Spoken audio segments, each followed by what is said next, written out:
আমরা ভাওয়াইয়া গানের কোথাও ঘোড়ার গাড়ির উল্লেখ না পেলেও এখনও চরাঞ্চলে ঘোড়ার গাড়ির প্রচলন ব্যাপক। এভাবে সামাজিক ও পরিবেশগত পরিবর্তনের জন্য ক্রমে ক্রমে অনেক বিকল্প ব্যবস্থা গড়ে ওঠে। শুধুমাত্র পরিবেশ নয়, মানবিক প্রয়োজনেও কেউ বেছে নেন বিকল্প ব্যবস্থা।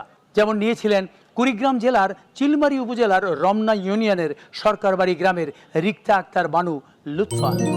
পেশায় স্বাস্থ্য সেবিকা রিক্তা আক্তার বানু বর্তমানে কুড়িগ্রামের চিলমারী উপজেলার স্বাস্থ্য কমপ্লেক্সের একজন জ্যেষ্ঠ সেবিকা। 2008 সালে রিক্তা আক্তার বানু তার বাক প্রতিবন্ধী মেয়ে তানভিন দৃষ্টি মণিকে স্থানীয় একটি প্রাথমিক বিদ্যালয়ে ভর্তি করান, কিন্তু কিছুদিন পর কর্তৃপক্ষ প্রতিবন্ধী শিশুকে পড়াবেন না বলে জানিয়ে দেন। স্কুলে ভর্তি হতে না পেরে মেয়ের কষ্ট দেখে মা রিক্তা আক্তারের যন্ত্রণা হয়। সেই যন্ত্রণা এবং ক্ষোভ থেকেই তিনি নিজের মেয়ে সহ গ্রামের অন্যান্য প্রতিবন্ধীদের জন্য স্কুল করার সিদ্ধান্ত নেন। রিক্তা আক্তারের স্বামী মোহাম্মদ আবু তারিক আলম স্কুলের জন্য 26% জমি প্রদান করেন। ওই জমিতেই দোচালার টিনের ঘর করে 2009 সালে 63 জন প্রতিবন্ধী শিশুকে নিয়ে স্কুল করেন রিক্তা আক্তার।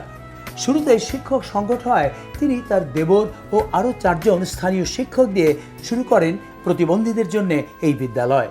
কুড়িগ্রাম সদর থেকে চিলমারী নদী বন্দরে যেতে কাঁচা সড়কের পাশে স্কুলের প্রধান ফটকেই লেখা রয়েছে স্কুলের নাম, রিক্তা আক্তার বানু লুৎফা বুদ্ধি প্রতিবন্ধী বিদ্যালয়। নিজের নামে গড়া এই স্কুলেই তিনি ভর্তি করিয়েছেন তার কন্যা তানভিন দৃষ্টি মণিকে। প্রায় 15 বছর আগে গড়ে তোলা রিক্তা আক্তার বানুর স্কুলে শিক্ষার্থীর সংখ্যা বর্তমানে 300 জন এবং শিক্ষক কর্মচারীর সংখ্যা 21 জন। বর্তমানে স্কুলটিতে বিভিন্ন ধরনের বুদ্ধিবৃত্তিক ও শারীরিক প্রতিবন্ধিতা থাকা শিশু শিক্ষার্থীদের শিক্ষা দেওয়া হয়। এই বিদ্যালয়ে উপজেলার বিভিন্ন ইউনিয়নের শিশুরা পড়াশোনা করে। কেউ কেউ 5-6 কিলোমিটার দূর থেকেও আসে, আর তাদের আনা নেওয়ার জন্য স্কুলে রয়েছে 3টি ভ্যান গাড়ি। বিদ্যালয়ের দক্ষিণ দিকের মাঠে শিক্ষার্থীদের জন্য রান্নার ব্যবস্থা রয়েছে। মাসে কয়েকবার রিক্তা আক্তার নিজেই শিশুদের দুপুরের খাবারের ব্যবস্থা করেন এবং এর রান্না নিজেই তদারকি করেন। বিবিসি প্রকাশিত 2024 সালে বিশ্বের সবচাইতে অনুপ্রেরণাদায়ী এবং প্রভাবশালী 100 জন নারীর তালিকায় স্থান পেয়েছেন বাংলাদেশের একমাত্র নারী প্রতিনিধি কুড়িগ্রামের এই রিক্তা আক্তার বানু লুৎফা। তিনি স্থান পেয়েছেন বিজ্ঞান, স্বাস্থ্য ও প্রযুক্তি বিভাগে।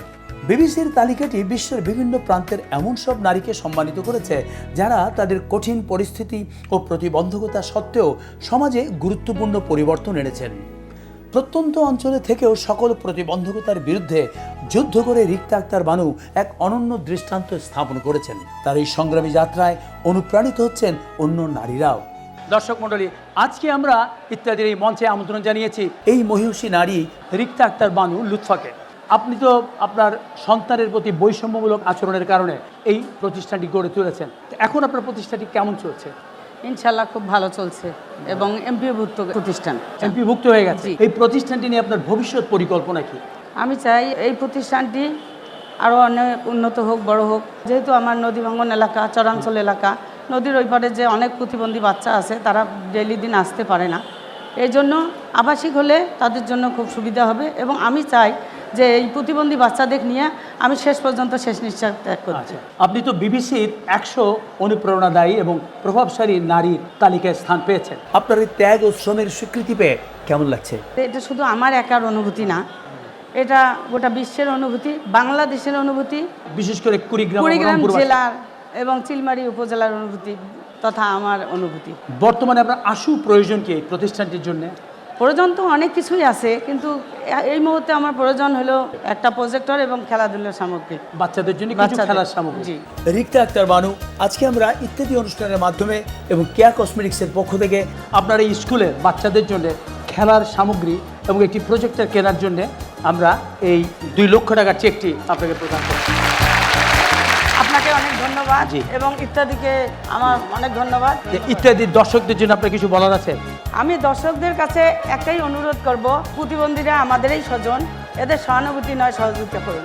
কেউ প্রতিবন্ধীকে বৈষম্যতা রাখবেন না, আপনারা বৈষম্যতা দূর করে সাম্যতায় ফিরিয়ে আনবেন, এটাই আমার সবার কাছে অনুরোধ। আমাদেরও প্রত্যাশা যে আপনার এই আহ্বানে সবাই সাড়া দেবে এবং সহযোগিতার হাত বাড়াবে।